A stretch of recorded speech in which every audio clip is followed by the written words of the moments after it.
1-2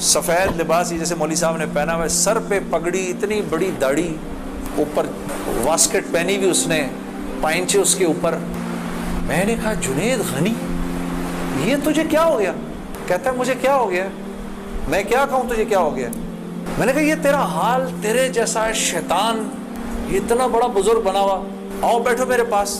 آیا میرے پاس بیٹھا, اس نے مجھے کھجوریں دیں, زمزم دی, جانماز دی, اور پورے 5 منٹ میں کہتا ہے میرے 5 منٹ پورے ہوئے, اب میں چلتا ہوں. میں نے کہا نہیں, اب بیٹھ جاؤ, مجھے بتاؤ یہ سب کیا ہے. پھر مجھے کہنے لگا چل چھوڑ اس کو یار, اسکول کی بات کرتے ہیں. میں نے کہا اسکول چھوڑو, مجھے بتاؤ یہ کیا ہے, یہ کنہوں نے تمہارا حال کیا؟ یہ مجھ سے کہنے لگا مل لو ان سے. میں نے کہا ہاں میں نے ان سے ملنا ہے, میں نے ان سے ملنا ہے. آپ سوچو کوئی آدمی تبلیغ والوں کے چنگل میں پھنس جائے. ہاں تو مجھ سے کہتا ہے کل سے ہمارا اجتماع شروع ہو رہا ہے, میرے ساتھ اجتماع پر چلو. میں نے کہا میں چلوں گا. تو میں کل تمہیں پک کرنے آؤں گا, صبح کے وقت پک کرنے آؤں گا. آپ یقین کرو 5 منٹ کے لیے آیا تھا, 3.5 گھنٹے میں نے بٹھا کے رکھا اس کو اپنے پاس. میں اس سے باتیں سنتا رہا, جنید غنی کیا, پھر کیا ہوا, پھر کیا ہوا, پھر کیا ہوا, کیا ہوا, کیا ہوا. آخر میں نے کہا میں تمہارے ساتھ اجتماع پر چلوں گا. خیر جی میں تیار ہو گیا. میں نے اپنی نئی صاف ستھری جینز نکالی, میں نے ٹی شرٹ نکالی, لمبے لمبے میرے بال تھے. ہاں میں تیار ہو گیا جس طرح میرا خیال تھا بہترین طریقے کا تیار ہونے کا, میں ہو گیا تیار. اب جب میں وہاں پہنچا, اترا, میں نے جا کے اجتماع دیکھا تو میں نے دیکھا کہ ہر آدمی شلوار قمیض میں, ہر آدمی کے سر پہ ٹوپی. تو میں نے جنید غنی سے کہا جنید غنی سن, یہ مجھے کو مار تو نہیں دے گا ادھر ہے, میرا کو قتل وتل تو نہیں ہو جائے گا میرا؟ کہتا نہیں ہم لوگ مارنے والی پارٹی نہیں, ہم لوگ کھلانے والی پارٹی ہیں.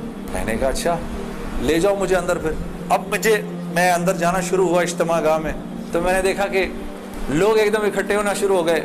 پیچھے سے مجھے آوازیں آئیں, ارے یار یہ تو جنید جمشید ہے یار. کو 2-4 آوازیں آئیں, ابے یہ ادھر کیا کر رہا ہے؟ تو مجھے یہ بات بری بھی لگی ہلکی سی, کیا مطلب بھائی کہ تم بہت بڑے مسلمان ہو, میں نہیں آ سکتا کیا؟ خیر میں اندر گیا, اندر جا کر بیٹھا تو میں نے دیکھا ایک مجمع سب پہنچ گیا ملنے کے لیے, دیکھنے کے لیے. جو بھی جنید غنی نے مجھے بٹھایا, تم ادھر ہی بیٹھو یہیں پر, اور میں ابھی ایک صاحب کو لے کر آتا ہوں. خیر یہ مجھے بٹھا کر چلا گیا. اتنی دیر میں ایک نوجوان لڑکا کہ جیسے بھائی لوگ بیٹھے ہیں اپنے 18-19 سال کا, یہاں سے بیچ میں سے راستہ توڑ کے میرے پاس آ گیا. مجھے آ کر کہتا ہے جنید بھائی نماز پڑھتے ہیں آپ؟ تو میں اس کو ایسے دیکھنا شروع ہو گیا. اب میں نے کہا کیا جواب دوں میں اس کو, ہاں بولوں کہ نہیں بولوں, سچ بولوں کہ جھوٹ بولوں؟ میں دیکھتا رہا, اس کو دیکھتا رہا, لیکن اندر ہی اندر نا مجھے غصہ آنا شروع ہو گیا کہ اب یہاں یہ ہوگا, اگلا پوچھے گا آپ قرآن پڑھتے ہیں کہ نہیں پڑھتے ہیں, پھر اگلا پوچھے گا آپ روزے رکھتے ہیں نہیں رکھتے ہیں, آپ نے حج کر لیا. مطلب یہاں اب میری کیا اب یہاں پر کیریکٹر اسیسینیشن ہوگی کیا؟ میں ابھی یہاں پر کیریکٹر اسیسینیشن کروانے آیا ہوں, اپنی کردار کشی کروانے آیا ہوں میں یہاں پر. تو میں نے وہ لڑکا جو ساتھ بیٹھا تھا, میں نے کہا یار اس کو بولو جنید غنی کو, یہ مجھے غلط جگہ لے آیا, وہ میں یہاں سے جا رہا ہوں ابھی. وہ بھاگا گیا اس کے پیچھے, اس کو لے کر آیا. جنید غنی نے کہا کیا ہو گیا یار جنید, کیا ہو گیا؟ میں نے کہا یار کچھ نہیں. تو وہ کہتا ہے یہ ابھی ایک لڑکے نے آگے پوچھا تھا ان سے آپ نماز پڑھتے نہیں پڑھتے ہیں. تو جنید غنی نے کہا تو نے اس لڑکے کو آنے کیوں دیا؟ اتنا غصے ہوا وہ اس پہ. میں نے جنید غنی کو ٹھنڈا کیا, میں خود بھی تھوڑا ٹھنڈا ہوا. میں نے کہا یار کیوں ناراض ہوتا ہے؟ وہ لڑکا بات تو صحیح کر رہا تھا نا کہ نماز پڑھنی تو چاہیے مجھے.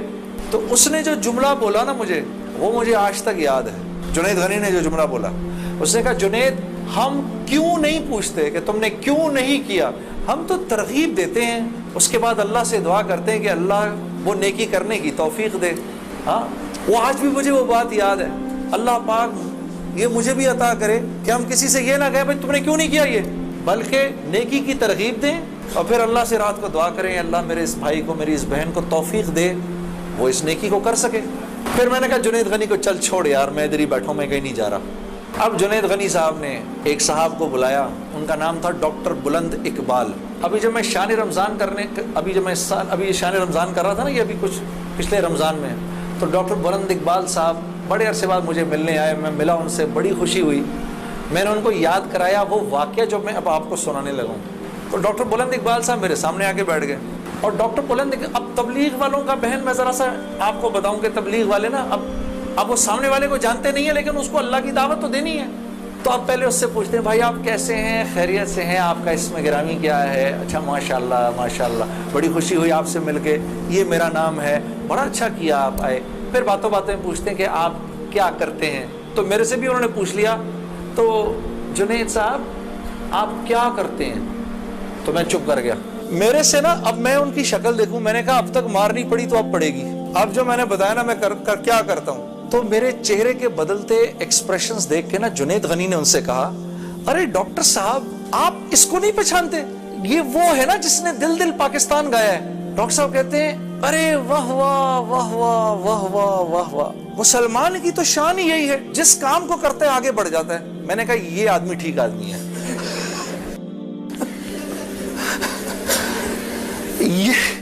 یہ بالکل ٹھیک آدمی ہے, اس سے کرو دوستی. تو بعد میں میں نے ڈاکٹر صاحب سے کہا ڈاکٹر صاحب یہ جواب آپ کہاں سے لائے اتنا خوبصورت سا؟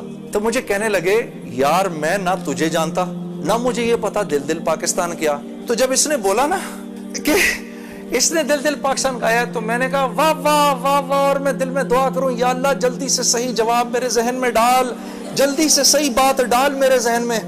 تو میں نے فٹ کہہ دیا.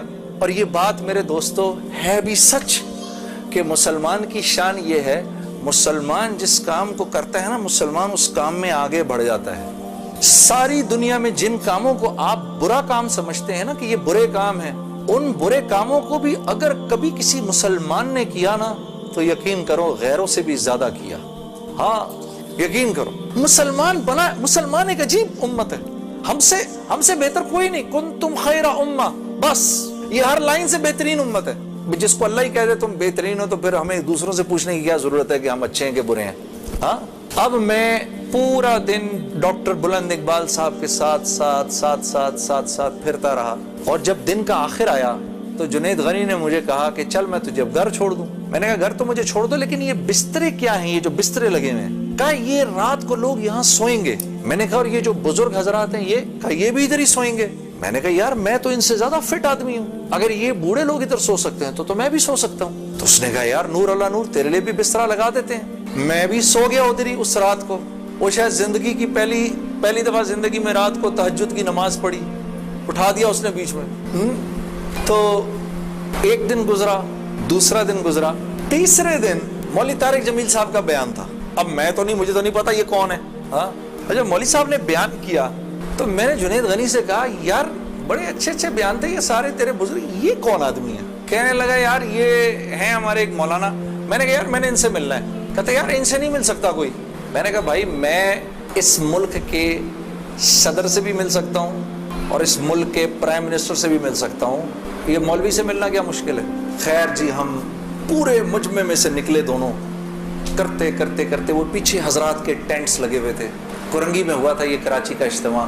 میں اور یہ بات کر رہا ہوں 1997 سپٹمبر 1997, 3rd of سپٹمبر, مجھے ابھی تک یاد ہے میری سالگرہ تھی 3rd سپٹمبر 1997. عمر بھی بتا دوں میری کیا ہو گئی تھی معلوم ہے سب آپ کو, سب کو پتہ چلے گا 50 سال کا تو ہو ہی گیا ہوں نا میں. اب کیا ڈرنا, جو 50 سال کا بندہ ہو جائے کیا عمر چھپایا اپ نے. خیر تو میں جب ادھر پہنچا تو وہاں پر ایک لڑکا ایسے ڈنڈا لے کر کھڑا ہوا مولوی صاحب کے کمرے کے باہر. تو مجھے دیکھ کر وہ مسکرانے لگا, جنید بھائی آپ ادھر کیا کر رہے ہیں؟ اب مجھے 3 دن تو گزر گئے تھے. میں نے کہا کیوں بھائی, میں کیوں نہیں آ سکتا ادھر, تو بڑا مسلمان ہے میرے سے. ہنسنے لگا, نہیں وہ میں نہیں کہہ رہا, میں آپ کو دیکھ کے تھوڑا حیران ہو گیا, کیا کام ہے, میں آپ کا بڑا فین ہوں. میں نے کہا اچھا. تو میں نے کہا کہ مجھے یہ جو تھے نا مولانا طارق جمیل ان سے ملنا ہے. کہ یار جنید بھائی ان سے تو ملنے کی کسی کو اجازت نہیں ہے. میں نے کہا تم جا کر بتاؤ تو صحیح کہ میں نے ملنا ہے. اچھا میں کچھ کرتا ہوں. خیر وہ اندر گیا, اس نے اندر جا کر کہا کہ آپ آئیں اندر. تو میرا دوست جنید غنی مجھے لے گیا. آپ یقین کرو میں نے مولوی طارق جمیل صاحب کو زندگی میں کبھی اکیلے بیٹھے نہیں دیکھا. وہ اللہ نے شاید اس دن ملوانا تھا یا بات کروانی تھی, اکیلے بیٹھے ہوئے تھے خیمے میں اپنے. جنید غنی نے جا کر اندر کہا مولانا میرا ایک دوست ہے جنید جمشید, وہ آپ سے ملنا چاہتا ہے. مولانا نے کہا کون جنید جمشید؟ میں باہر کھڑا حیران ہو گیا, ان کو کیسے پتا میں کون ہوں؟ اندر بھیجو اس کو, اندر بھیجو. مجھے بلایا اندر اور جنید غنی کو کہا تم باہر جاؤ, تم باہر انتظار کرو. وہ باہر چلا گیا.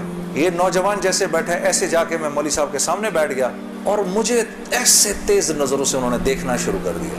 میں نے کہا آپ مجھے ایسے کیوں دیکھ رہے ہیں؟ کہتے ہیں میں تجھے نہیں دیکھ رہا, میں تو اللہ کی شان دیکھ رہا ہوں. میں نے کہا جی کیا مطلب؟